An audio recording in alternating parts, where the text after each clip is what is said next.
रख दीजिए ना, पानी रख दीजिए।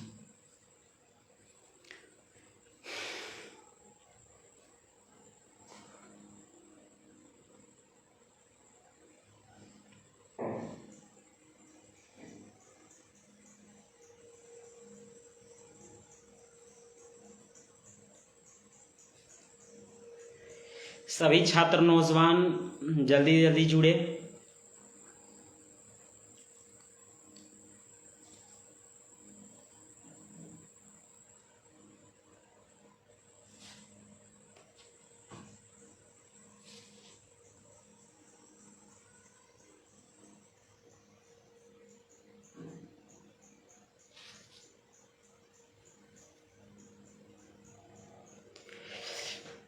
मैं विराट सिंह कुशवाहा, जितने भी हमारे छात्र नौजवान हैं, जितने भी हमारे अभिभावक गण हैं, सभी को हमारे ओर से नमस्कार प्रणाम। आज मॉर्निंग में ही बोले थे कि सभी छात्र नौजवानों से, हमारे युवा साथियों से लाइव के ज़रिए हम बात करेंगे। चूँकि दोपहर में तो समय नहीं मिल पाया, समय था 8 बजे रात्रि, लेकिन थोड़ा विलम्ब हो गए। प्रिंस, हाय भैया, कैसे हैं? बहुत अच्छे हैं प्रिंस बाबू। अमित कुमार जी, हाय भाई, के बहुत बढ़िया है अमित भाई जी। आप लोग कैसे हैं? चूँकि अब सप्ताह में 2 रोज लाइव रहेंगे, रविवार और बुधवार, 2 रोज हम सप्ताह में लाइव रहेंगे। जितने भी हमारे छात्र नौजवान हैं, जल्दी जल्दी जुड़िए और एक शेयर लगाइए, फिर आगे हम लोग बात करेंगे।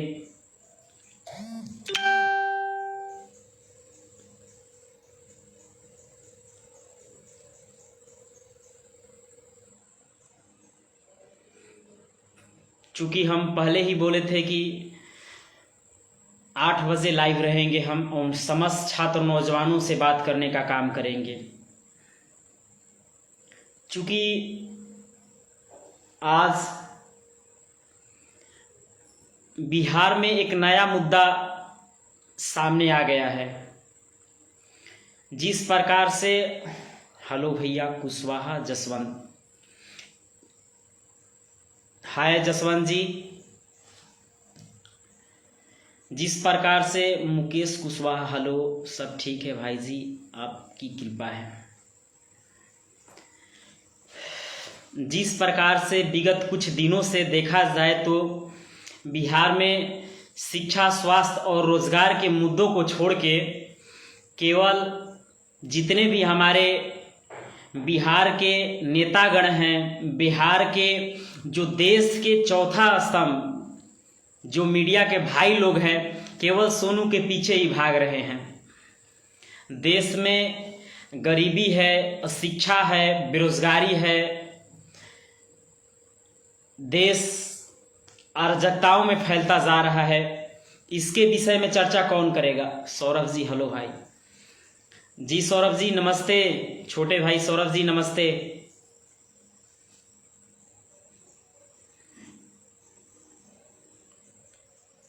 विराट सिंह कुशवाहा समर्थक, बहुत बहुत धन्यवाद। राजकुमार वर्मा जी, love you to Saurabh ji. Virat Singh Kushwaha समर्थक, इस आईडी को राजकुमार वर्मा जी चला रहे हैं, जो पटना से रिलेटिव हैं और पटना से आते हैं। और जितना हमारे ऑफिशियल आईडी है, ये सब हैंडल राजकुमार वर्मा ही जी कर रहे हैं। और बहुत ही अच्छे ढंग से जिस प्रकार से वो आईडी को मेंटेन कर रहे हैं और समाज में छात्र नौजवानों को एकडोर कर रहे हैं, राजकुमार वर्मा जी को हमारी ओर से ढेर सारी शुभकामनाएं। नमस्ते, नमस्ते सौरभ जी। हमारा, चलिए आते हैं मुद्दे पे। हमारा मुद्दा था देश में और बिहार में बिहार में बहुत सी पार्टियां बनी, बहुत सा संगठन बना, लेकिन हमारा विकास किसके साथ हुआ और हमारा विकास किनके साथ होगा, ये अब मुद्दा रखता है। और अब इसके क्षेत्र में हमको पहल करना पड़ेगा, आप लोगों को पहल करना पड़ेगा, जितने भी छात्र नौजवान हैं उनको सोचना पड़ेगा। क्योंकि आज जिस प्रकार से वोट बैंक के राजनीति के लिए सभी छात्र नौजवानों को गुमराह किया जाता है, जितने भी युवा साथी हैं उनको गुमराह किया जाता है, दिन प्रतिदिन छात्र नौजवान बेरोजगारी की ओर बढ़ते जा रहे हैं। चूँकि हम पैदा बिहार में हुए, वोट बिहार में दिए, शिक्षा टूटी फूटी और चरमराई शिक्षा व्यवस्था बिहार में ग्रहण किए, तो बिहार से बाहर रोजगार के लिए क्यों पलायन करें हम छात्र नौजवानों को रोजगार कब मिलेगा? जिस प्रकार से बिहार के छात्र नौजवानों को डिमोरलाइज किया जा रहा है, आज देखिए, ना ही शिक्षा पे कोई बोल रहा है, ना ही स्वास्थ्य पे कोई बोल रहा है, ना ही कोई बेरोजगारी पे बोल रहा है। आखिर ये चुप्पी कब तक बिहार के यशस्वी नेतागण चुप्पी साधने का काम करेंगे? हमारे बातों को कौन सांसद भवन में और विधान परिषद में उठाने का काम करेगा? कौन हमारे बातों को उठाने का काम करेगा? जिस प्रकार से आज जिस प्रकार से सोनू के मैटर को लेकर इतना देश में, बिहार में इतना हाईलाइट किया गया है, हम पूछना चाहते हैं, क्या बिहार का टोटल जनसंख्या 13 करोड़ है? क्या बिहार में एक ही ऐसा सोनू है? आज जिस प्रकार से देश का तीसरा ऐसा राज्य है बिहार, जहां पे जनसंख्या सबसे ज्यादा है, 13% जनसंख्या गेन करने के बावजूद भी आज बिहार में केवल सोनू सोनू सोनू सोनू। देश के चौथा स्तंभ तो पूरी तरह से ध्वस्त हो गया है। चौथा स्तंभ में से अगर कोई एक स्तंभ अगर चरमरा जाएगा तो देश का और राज्य का विधि व्यवस्था चौपट हो जाएगा। किसी भी राज्य का डेवलपमेंट एक बढ़िया सड़क पे डिपेंड करता है, एक बढ़िया बैंकिंग पे डिपेंड करता है, एक बढ़िया शिक्षा शैली पे डिपेंड करता है, लेकिन बिहार से तो ये कोसों कोस दूर रहा।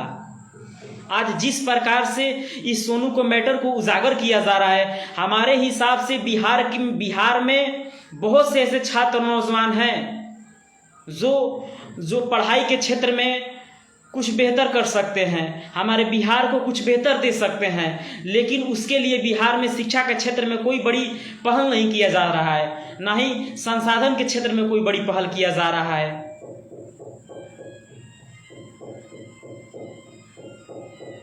इसका जवाबदेही कौन रहेगा आखिर? यहाँ बिहार में और भारत में बहुत से घोटाले हुए, लेकिन यहाँ सबसे बड़ा घोटाला तो हमारे धर्म के साथ हुआ। हमारे इतिहास को छिपाया गया, सम्राट अशोक के इतिहास को मिटाने का काम किया गया, ज्योतिबाई फूले के इतिहास को मिटाने का काम किया गया, अमर शहीद जगदेव प्रसाद के इतिहासों को मिटाया गया। सबसे पहले हमें अपना इतिहास को पढ़ना होगा, हमें संविधान को पढ़ना होगा, तब जाकर हम अपने हक और अधिकार के लिए लड़ सकते हैं। आज देखिए, अगर आप शिक्षा के लिए आवाज उठा रहे हैं तो आपको डंडा मारा जा रहा है, आप स्वास्थ्य के लिए आवाज उठा रहे हैं तो आप पे लाठियां चलाई जा रही है, आप बेरोजगारी पे अगर आवाज उठा रहे हैं तो आप पे लाठियां बरसाई जा रही है। ये दोहरी राजनीति बिहार के छात्र नौजवानों के साथ क्यों किया जा रहा है? युवाओं को दिन प्रतिदिन गुमराह करने का काम किया जा रहा है।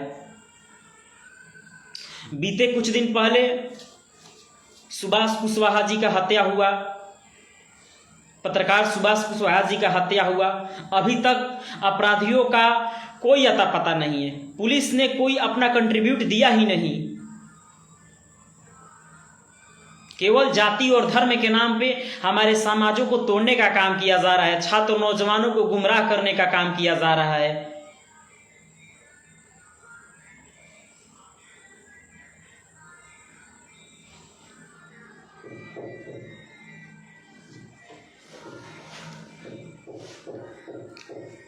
जितनी भी पार्टियां हैं पूरी तरह से परिवारवाद हो चुकी है। ये पार्टी कम और कंपनी ज़्यादा चला रहे हैं।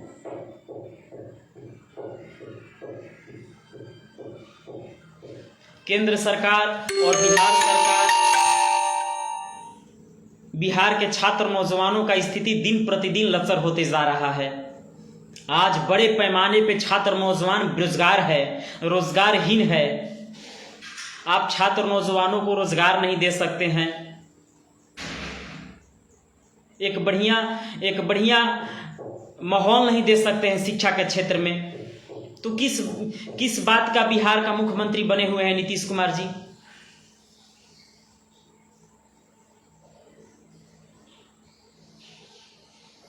जिस दिन बिहार के सभी छात्र नौजवान, बिहार के युवा साथी लोग, हमारे अभिभावक गण अगर इन बातों को उठाने का काम करेगा, इन मुद्दों को उठाने का काम करेगा, उस दिन बिहार के सिस्टम और सरकार को हमारी बातों को सुनना पड़ेगा। किसी एक को भोंकने से, किसी एक के आवाज उठाने से बिहार का सिस्टम और बिहार के सरकार के कानों पे प्रमोद कुशवाहा जी गुड, क्या हाल है भैया? नमस्ते सभी को, मेरे ओर से ढेर सारी शुभकामनाएं। प्रतिदिन हम संडे को और बुधवार वेडनेसडे लाइव रहेंगे और छात्र नौजवानों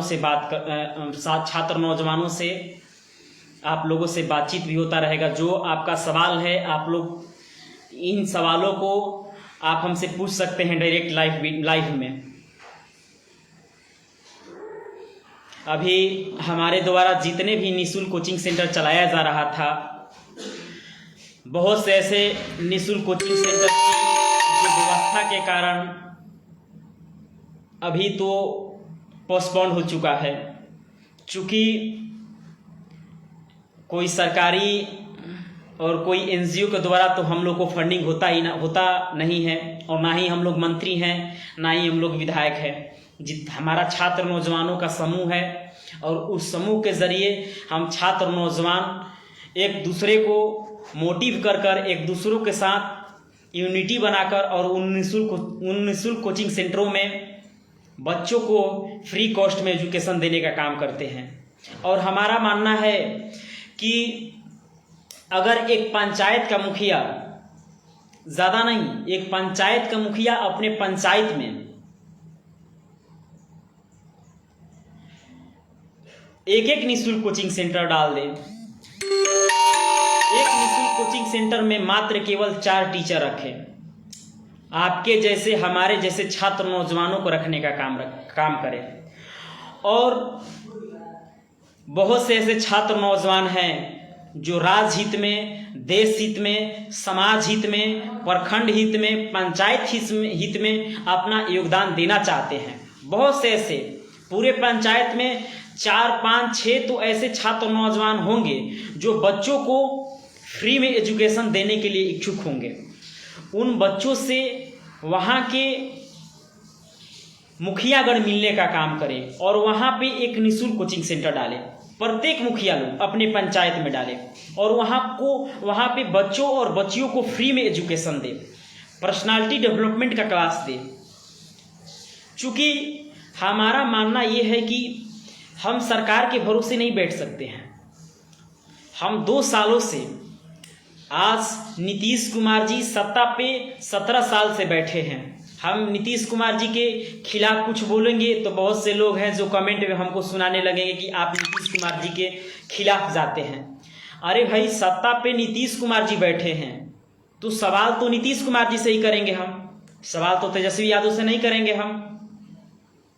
और जिस दिन सत्ता पे तेजस्वी यादव जी बैठेंगे, सत्ता पे हम बैठेंगे, सत्ता पे आप बैठिएगा, तो लोग सवाल आप ही से करेंगे। तो इसमें परिवारवाद, जातिवाद और पक्षपात का कोई बात नहीं है। हम सवाल सिस्टम से करेंगे।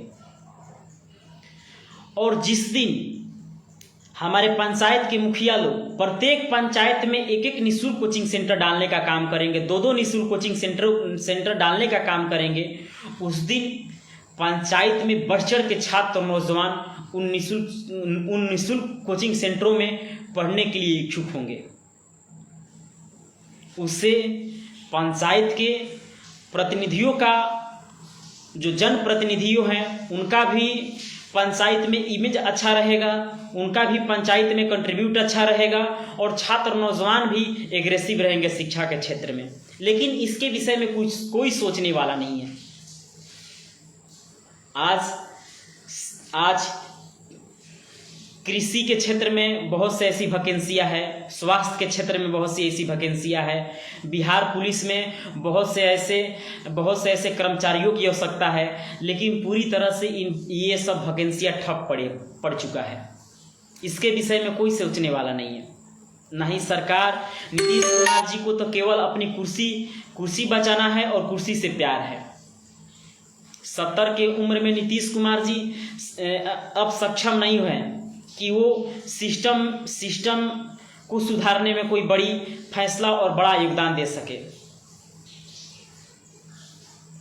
मोदी जी को बोलिए, भैया जी सिर्फ दाढ़ी बढ़ाने पर लगते रहे हैं। 2014 में मोदी जी बोले थे कि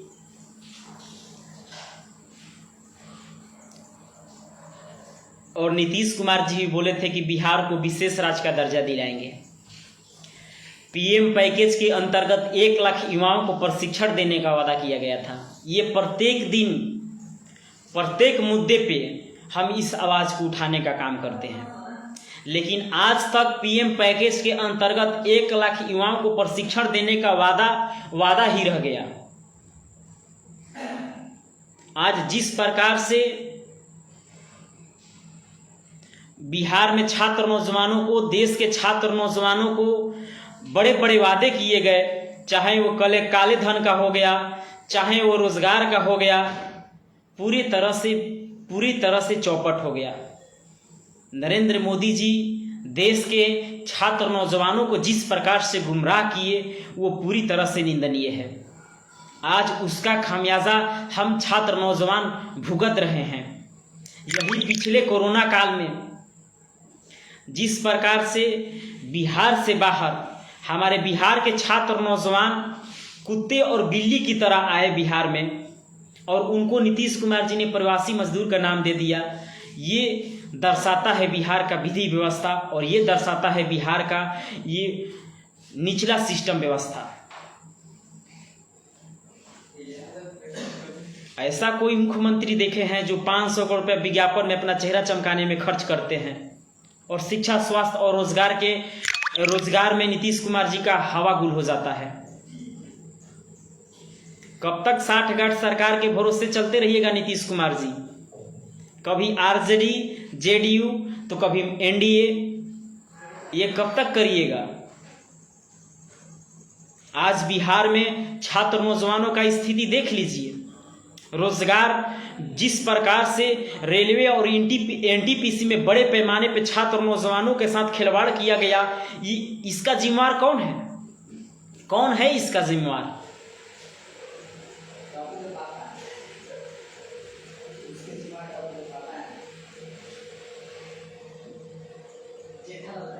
दिन प्रतिदिन समाज के जनप्रतिनिधियों का हत्या हो रहा है। लॉ ऑर्डर पूरी तरह से फेलियर हो चुका है।